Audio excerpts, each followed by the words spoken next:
Welcome back to Wall Street Podcast. Today we're undertaking a crucial deep dive into the Wall Street Journal's reports published on Thursday, July 10th, 2025. Our mission is really to quickly extract the most important insights from, well, a pretty wide array of sources. That's We right. want to make sure you're well informed on the key market drivers, corporate strategies, and, the policy shifts shaping our world. Indeed. And the breadth of today's material is quite something. We've got financial milestones, complex geopolitical negotiations, the evolving regulatory landscape. It demands a focused approach. Absolutely. What's compelling here, I think, is how seemingly disparate events often connect. They form a crucial, larger picture for investors and decision makers. Okay, so let's unpack some immediate market insights then. NVIDIA. Yes. The NASDAQ exchange saw it make history, becoming the first company to reach a market value of $4 trillion. Yeah. Outpacing Apple, Microsoft. Incredible. The tech-heavy NASDAQ itself hit a record. S&P 500, Dow also advancing. Beyond just the number, what's the maybe unforeseen consequence here? Are we looking at a new tech bubble or something else? Well, if we zoom out a bit, NVIDIA's $4 trillion isn't just about the obvious AI narrative. Right. It's really a stark reminder that in this new tech economy, foundational compute power, the hardware design, it's reclaiming primacy, maybe over software and services in some ways. Interesting. So a shift. It could trigger a reevaluation, I think, of valuation multiples across the entire tech stack, maybe signaling a shift from, software eats the world to something more like chips power the world. Okay. And tied into the macro picture, the Federal Reserve leadership. Always fascinating. Always. We're seeing two prominent figures, Kevin Hassett and Kevin Warsh, vying for the next Fed chair position. This is classic political maneuvering, right? Yeah. Especially with President Trump explicitly calling for rate cuts. How much influence can a president truly exert here? Are there mechanisms to protect the Fed's independence? Well, this really challenges us to think about the Fed's independence and also its internal debates. Yeah. While the current chair has indicated, a slightly lower bar for rate cuts, particularly if inflation stays mild, the internal division is quite evident. You can see it. Definitely. Some officials seem open to easing rates this month. Others see no cuts for the rest of the year. Big difference. Huge. And this split directly impacts market expectations, the economic outlook, and especially how new tariffs might be managed. If the Fed stays divided like this, you might wonder if markets are just left guessing month to month. Or trying to read very subtle signals. Exactly. Are those subtle signals still discernible? That's the question. So from these big macro shifts, let's drill down a bit. How are individual companies navigating this turbulent landscape? First up, United Health, Okay. under investigation by the Justice Department. Medicare billing practices, specifically how diagnoses were gathered to, bolster payments. This follows earlier civil probes, too. Right. What are the broader implications when a health giant like this faces that kind of scrutiny? Well, it certainly brings intense scrutiny onto healthcare billing, particularly within Medicare Advantage. Yeah. The allegations focus on these diagnosis codes that trigger extra payments. The core dilemma here, I think, is the integrity of the whole billing process. And the potential fallout. The potential for systemic financial impacts is significant. United Health reportedly received billions in extra payments from diagnoses that weren't documented by doctors or hospitals. That's the allegation. Okay, shifting gears to M&A, Ferrero is reportedly nearing a $3 billion deal to acquire WK Kellogg. The cereal giant. Cereal giant, exactly. Fruit Loops, Rice Krispies. It combines two pretty storied food makers. Beyond just, changing snacking habits, what does this tell us about the strategic options for these legacy food companies? Well, the timing is key here, and maybe the broader strategic trend. Yeah. As these legacy food giants face maybe declining demand for traditional staples like cereal, their options seem limited. It's either radical innovation, maybe in healthier segments, or defensive consolidation just to get scale. And Ferrero chose. Ferrero's move suggests the latter. It looks like a bet that operational efficiency and brand power can still squeeze value out of mature categories, rather than a big pivot to entirely new consumer preferences. So consolidating strength. And expanding geographically into North America specifically, and by category. It's a strategic move. We're also seeing a significant acquisition in pharma. Merck striking a roughly $10 billion deal for Verona Pharma. Bolstering the pipeline. Exactly. Ahead of that 2028 patent loss for Keytruda, their blockbuster cancer drug. Is it really just about acquisitions, or are there other levers they might be pulling behind the scenes? Well, in the broader context, it's definitely a clear move to diversify revenue streams. Makes sense. Acquiring Ohtuvayre, that's a COPD treatment, taps into a huge growing market projected $27 billion annually. But more broadly, yes, it signals Merck's appetite for more acquisitions. They seem to view deals up to maybe $15 billion as a sweet spot to keep growth going despite those patent cliffs. It's proactive. A necessary play in that market. Absolutely. Innovation and IP cycles define it. And speaking of corporate strategy, here's an unexpected ripple effect from trade policy. It's showing up in physical space, warehouses. Right, the vacancies. Record warehouse vacancies across the U.S., over 7% for the first time since 2014. What's the direct link between policy shifts and empty warehouses? It really highlights the complexities of inventory management and supply chain resilience, or maybe the lack thereof. So what happened? Businesses initially stocked up, right? Then they sort of paused decision-making because of the on-again, off-again tariff situation. Oh, flash effect. Exactly. So the high vacancy rate, the record sublease space, it shows companies actively cutting back excess capacity. It's a direct response to that uncertainty in trade policy. A very tangible reflection of policy impact. Very tangible, real-world business decisions driven by policy moves. Let's turn now to a deeply agonizing situation. The Israeli hostages in Gaza. Yes, a very difficult topic. Reports suggest only 20 of the Hamas-held hostages are believed to be alive. This forces Israel into just an excruciating choice over who to free in a potential ceasefire deal. It's being compared to Schindler's List. What are the core elements of this incredibly complex negotiation? What's really compelling, in a tragic way, is the sheer ethical dilemma. Yeah. The proposed deal involves releasing 10 living hostages and 18 bodies in exchange for a 60-day ceasefire and Palestinian prisoners.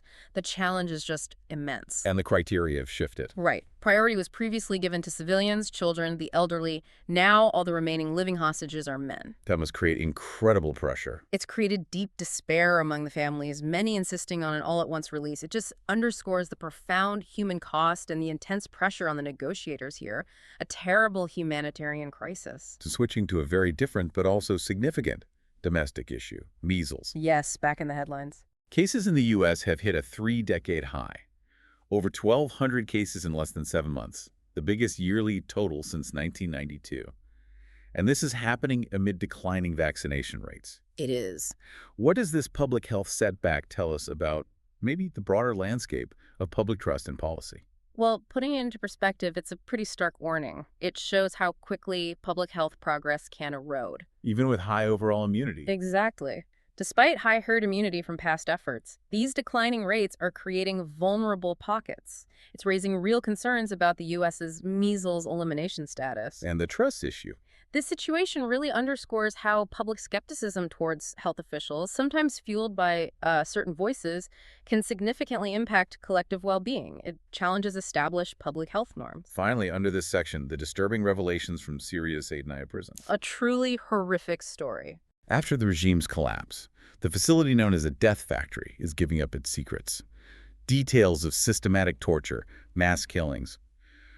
What does this expose about state-sponsored atrocities and the international response, or maybe the lack of one? It really prompts us to ask some hard questions about accountability and the failure, perhaps, of global bodies to intervene effectively. What are the accounts showing? The accounts from former detainees, reviews of regime documents, they reveal industrial-scale atrocities, mass killings of hundreds in just days. Unimaginable. This prison has become a symbol of shame, not just for Syria, but arguably for the world. It demonstrates how systemic state terror can operate even when information about the abuses is known internationally. A stark reminder of the limits of intervention. A very stark reminder of those limits in the face of such horrors. Okay, let's pivot now to policy and the digital frontier. First, the One Big Beautiful Bill Act, a major legislative win for Republicans. On paper, yes. They got the bill through, but now the party faces the challenge of selling it to voters ahead of the 2026 midterms. Right. Despite some popular elements, Medicaid work requirements, extending tax cuts, the bill is apparently unusually unpopular overall. What are the key messaging strategies for the GOP in this, critical communications contest? Well, the intriguing aspect here is just the immense challenge of shaping public perception after a big legislative push. It's not automatic. Not at all. Republicans seem to need a coordinated, sustained effort. Explain the benefits, go on offense against democratic attacks, try to show compassion, and importantly, under-promise and over-deliver. A tough balancing act. It really is. It's a testament to how complex public perception management can be, even after you've technically won the legislative battle. Okay, now into the digital realm. Tech firms are renewing their push for federal AI regulation. Yes, after that proposed moratorium on state laws got stripped from the budget bill. Right. So what are the tech industry's core concerns here? Fragmented state rules versus a unified federal approach. Well, this challenges us, again, to consider that balance between innovation and oversight. Always the tension. Tech firms like Amazon, Google, they advocate for national regulations. They want consistent standards to promote, secure and fair AI development. And the alternative. A patchwork of state laws that could really stifle innovation. It could create compliance nightmares for companies operating nationally or even globally. It just highlights the urgent need for some kind of unified federal framework. And perhaps related to AI development, this bot scraping fight, it seems to be intensifying. It is publishers trying to fence off their content from AI companies. What are the fundamental stakes in this battle over data use, copyright? What does it mean for the future of the web itself? The surprising element here, I think, is the potential for a truly seismic impact on the media industry and the internet as we know it. How so? Publishers argue, look, content creators need protection, or intellectual property will just stop being produced. Why bother? And the AI companies? They argue scraping is fair use, essentially. The outcome here will fundamentally determine how content is valued, accessed, monetized in an AI-driven world. It could influence market concentration, the very openness of the internet. Huge stakes. Finally, let's talk about vibe coding. Interesting term. An emerging trend where AI tools are letting even amateurs create apps and websites.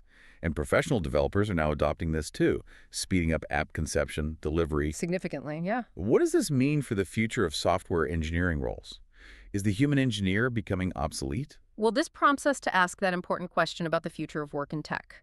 While AI can generate code, maybe rapidly, It still needs guidance. the human engineer seems to remain critical for setting boundaries, validating the output, understanding the underlying logic, the business problem. So the role changes. Exactly. The Okay. shift likely means professional developers will focus more on solving complex business challenges, less on just writing lines of code, more towards quality assurance, strategic validation, a different skill set emphasis. Okay, to wrap up our deep dive, let's consider some overarching themes.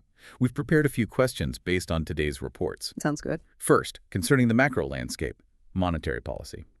With that internal Fed debate on rates, the continued use of tariffs, how might these dynamics influence global market stability and investment strategies for, say, institutional investors over the next 12-18 months? Okay, my deep comment on this would be the explicit political pressure on the Fed to cut rates, combined with the Fed's own, let's say, nuanced approach to tariffs and inflation. It creates a predictable environment of volatility. Predictable volatility. Yes. Investors should probably prepare for potential policy swings. They need to closely monitor incoming economic data because tactical shifts in interest rate expectations can lead to pretty significant market repricing, especially in bond yields in those growth-sensitive sectors. Volatility seems baked in for now. Right. Okay, next, let's turn to the corporate realm. Technological shifts, consumer shifts. We saw NVIDIA's valuation driven by AI, Ferrero adapting with acquisitions, vibe coding, changing development. Is there a consistent strategic imperative emerging for companies trying to thrive amidst all this rapid change? That's a great question. I think the common thread here isn't just adaptation, it's more like proactive reinvention. Reinvention. Yeah. Companies have to invest heavily in core technologies like AI. They need to be agile in M&A to capture those evolving consumer demands, and they need to fundamentally rethink their internal operations. So embracing the change. The firms that seem poised to succeed are the ones embracing these new tools, enhancing efficiency, speeding up market response, finding new avenues for growth, rather than just resisting the change. Proactive is the word. Okay, finally, a broader look. Information, transparency, accountability. We touched on, say, Naya, the hostage crisis, the bot scraping debate.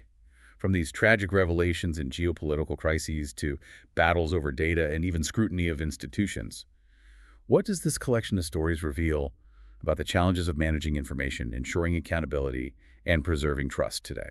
This really brings to light the immense responsibility of information custodians, whether that's governments, tech giants, media entities. What's the core challenge? Well, the Save Naya revelations, for instance, demonstrate the severe consequences when information about atrocities is known but maybe not acted upon effectively. It raises huge questions of international accountability. And the tech side. Simultaneously, that fight over data scraping highlights the challenge of valuing and protecting digital information in a world where AI absolutely thrives on vast data sets. So attention. Exactly.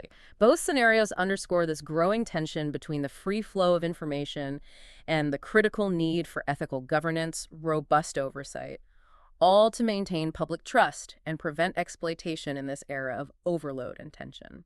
That brings us to the end of another deep dive.